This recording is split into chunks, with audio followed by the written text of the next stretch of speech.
This is One on One.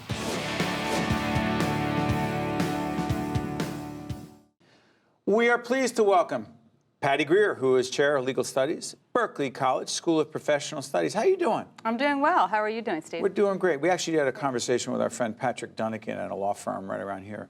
Gibbons, you talked about the business of law and how it's changing dramatically. So you and your colleagues are teaching on some level the business of law, and who are you teaching it to? Yes. So we are teaching the business of law to our students who basically want to come into a legal studies program, either as a career changer, as the first time out of high school looking to get into the field.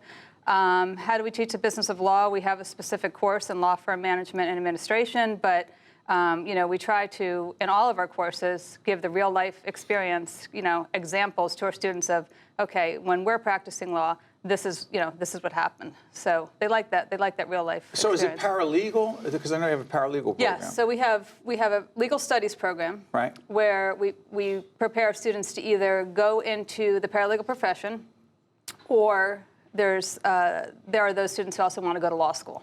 So we it's have interesting. two. Okay, I'm sorry for interrupting. No problem. I was saying to you that I've done some leadership development with people who are lawyers, and I'll often say to them, look, I know you're telling me you only want to, quote, do the law, you study the law, you love the law, and I'll say, okay, right, great, but you also have a responsibility to build business, to build relationships, to understand, I don't like using the term sales, but that's part of it. Right. Am I wrong? You're definitely not wrong. I mean, in today's day and age, obviously any law firm is a business, so anyone who wants to work for a law firm has to recognize the fact that there is that responsibility on the business end to, cultivate relationships even at the level of a legal assistant, especially if you want to advance. I mean, it's just necessary in today's world. Is the legal field flooded right now? Are there too many lawyers? Well, New Jersey does have the dubious distinction of having the greatest number of attorneys for the population. Is that true? We're number one? That's as far as I know, but you can fact check me on that. Hold on, Patty, is that good or bad? I think it's good for employment. I guess it might say we're a very litigious state. I don't know, but that's not a stretch. I know. So we got a lot of lawyers. We have a lot of lawyers. Do we have enough jobs for the lawyers? Well, there's always attorneys who are retiring. As you know, with the opioid litigation that's going on now across the country, I mean, these lawsuits are going to keep going on and on. Same thing with the tobacco, the vaping cases. I mean, there's always going to be those areas that are growing, and there's always areas that are, stable. When you talk about personal injury, wills, trusts, and estates, criminal actions, there's always going to be jobs in the legal profession for people who are qualified to perform. Because there are always issues, conflicts, problems, challenges, exactly. People with different points of view. Exactly. People buying homes, selling homes, By the way, it's interesting. The Newark Museum, right? Yes. Has a business and community council. What is that, and how is it connected to the program? So I just started serving on that last month, and basically I was asked to be on it as a representative for Berkeley College, and I thought it would be a great opportunity to, have Berkeley College be more affiliated with, their museums, expanding their outreach of programs, and also just interacting with other business leaders in Newark has been an amazing experience. Patty, let me ask you, the kinds of students who, in fact,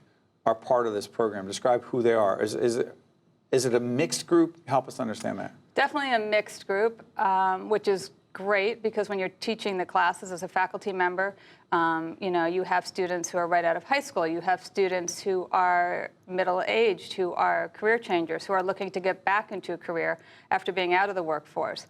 We have students sometimes who are going from other professions completely and have an interest in the law.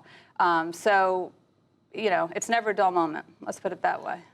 What you love about the law most is, and by the way, we should make it clear that you, 22 years practiced in New York for several years before returning to academia, before focusing on academia. Right. So I practiced in the area of corporate law in Manhattan for 7 years, and then I've been full-time at Berkeley. I've been with Berkeley for 22 years altogether. When did you know you loved the law? I would say I grew up in a very political family, and I have a lot of family members who are attorneys. So at a young age, I was just exposed to, that, door-to-door campaigning with my father and learning. That's politics. What about law? Yeah, Did you but, see it all in the same? But the law is, intertwined with politics. I mean, first of all, so many legislators are attorneys, right? And they're making the laws. So, even when I was young, I just saw the power that, that the law had upon society, and I really don't know other than I just took an interest in it. Patty Greer is Chair of Legal Studies, Berkeley College School of Professional Studies. I want to thank you for joining us. We appreciate it. Thank you. Thank you very much. This is One on One. I'm Steve Adubato, coming to you from the Agnes Varis NJTV studio. We'll be right back.